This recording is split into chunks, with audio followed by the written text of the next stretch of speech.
Now, intellectual disability charity Praxis Care, they're marking 10 years of providing accommodation and support services in Navan. They are having a celebration in their Navan residential home today, that being the 13th, the Friday, and they're having a special presentation from a very, very well-known individual who they believe that to be the GAA player Sean Tobin. But we're joined on the line at the minute by Gerry Cunningham, who is the Assistant Director of Development at Praxis Care residential home in Navan. Gerry, good afternoon to you. Good afternoon, Paul. Thanks for having us. You're very, very welcome. I suppose, what can you tell us about Praxis Care that I haven't already gone into there?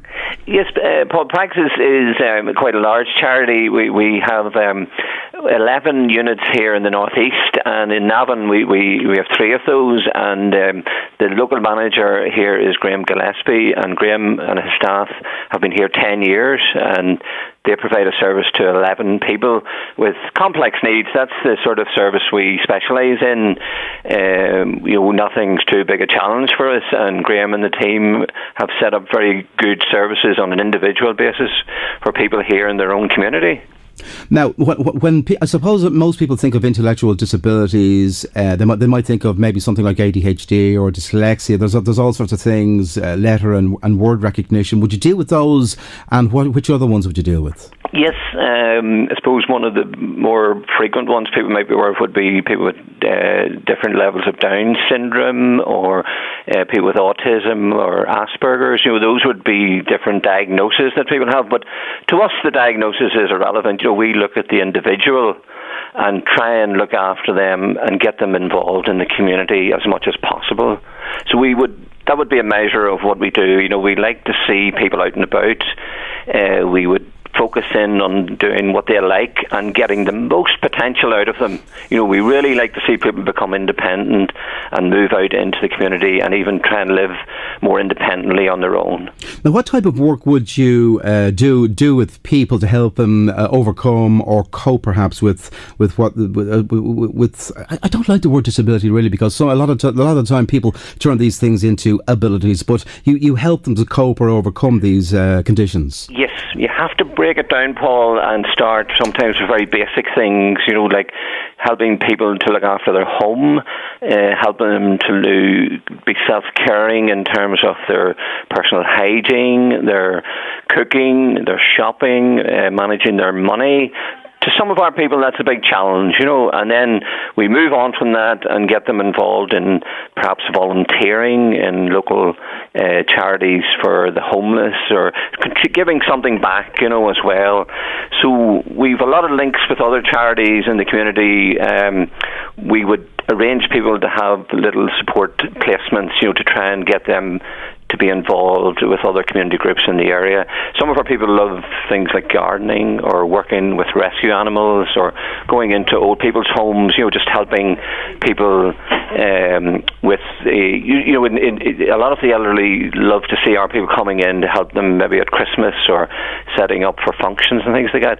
So it's very individualised, but we've had some great success in this area, and I must say Graham and the team here do great work, Now, you mentioned the elderly and you mentioned Christmas, and of course they're Christmas being a time where I suppose the elderly I suppose a lot of people might feel that they want somebody familiar around them if they haven't got friends and family. Yes, yeah, and social isolation's a big thing for people with disabilities as well. So they get something back. It works both ways. That our people love having that contact, and we're very conscious of that. That stigma is something that can creep up on people, and we want to make sure that people recognise what are the issues for people with an intellectual disability, and help them build good relationships then, even with neighbours and with other groups in the area, so that there's a good understanding of where people are coming from and the problems they're facing and why maybe behaviours might be the way they are. So let's not take people at face value. We would always look behind the individual and try and get a good understanding and try and educate people as to what's going on. I must say our local links with the GAA are very good as well. They've been very supportive and have provided some very good role models for our service users as well. Now, as we mentioned, and it's basically the reason you're on with us today. You're celebrating 10 years of providing service in Navan. How have you seen your service grow in Navan?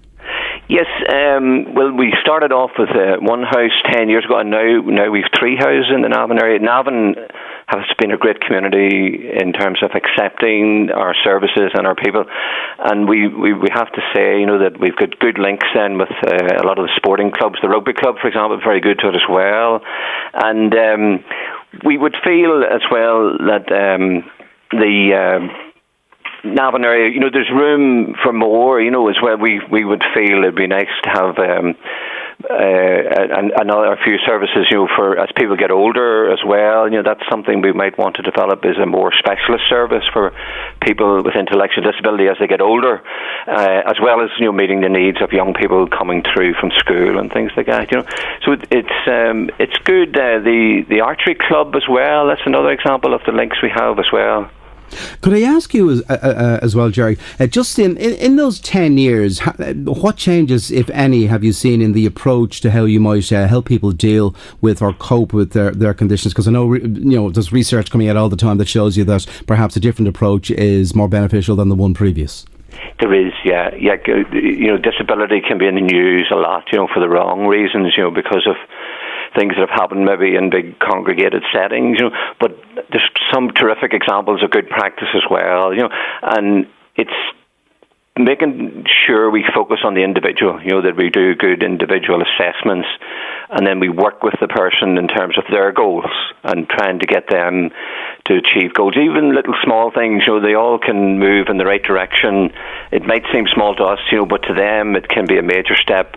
And a lot of people, we find maybe coming, from home where their parents are getting older, and we can help them maybe move in that sort of transition from home into a more independent type of living, so it's I must say there's some good examples around, and I can see, I've been in this area of work for the last 30 years, and I can see some great movements forward. Still plenty of room for improvement, but some great people around working in the services, Very quickly, could I ask you to go through what you're doing for your 10-year celebration? Yes, the celebration here, we're expecting about 80 to 90 people turning up. They're starting to filter in.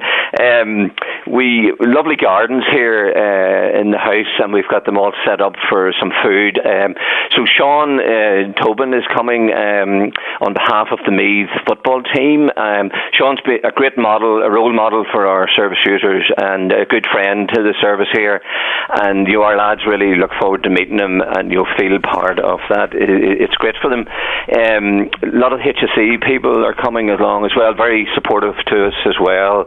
Other charities, people who use other services coming along, family members. So there's a great buzz. Our Chief Executive, Navan Ringland's here to do some presentations as well. Navan founded Praxis 30 years ago, and this was one of the flagship developments for Praxis.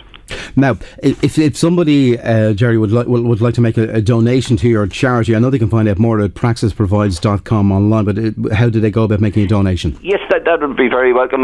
Graham here, our manager, would be very eager to talk to people, or they could do it through our website. We've got the online giving, and that money would be used here at the local scheme.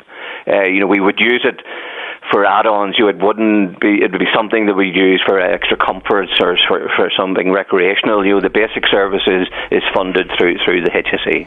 Okay. Gerry, thank you very much for that, and the best of luck with the next number of years. I do know you have a number of other facilities around the North East and some abroad in, I suppose, England and the Isle of Man as well. But thank you for joining us this afternoon. Thanks very much for having us, and it's been a pleasure talking to you. And you. Thank you indeed. Thanks, Paul. Bye-bye. Bye-bye. That's Gerry Cunningham, Assistant Director of Development at Praxis Care Residential Home, doing great work for people with intellectual disabilities. That in Navan, they're celebrating their 10th year there. And very quickly, once again, praxisprovides.com. That is their website.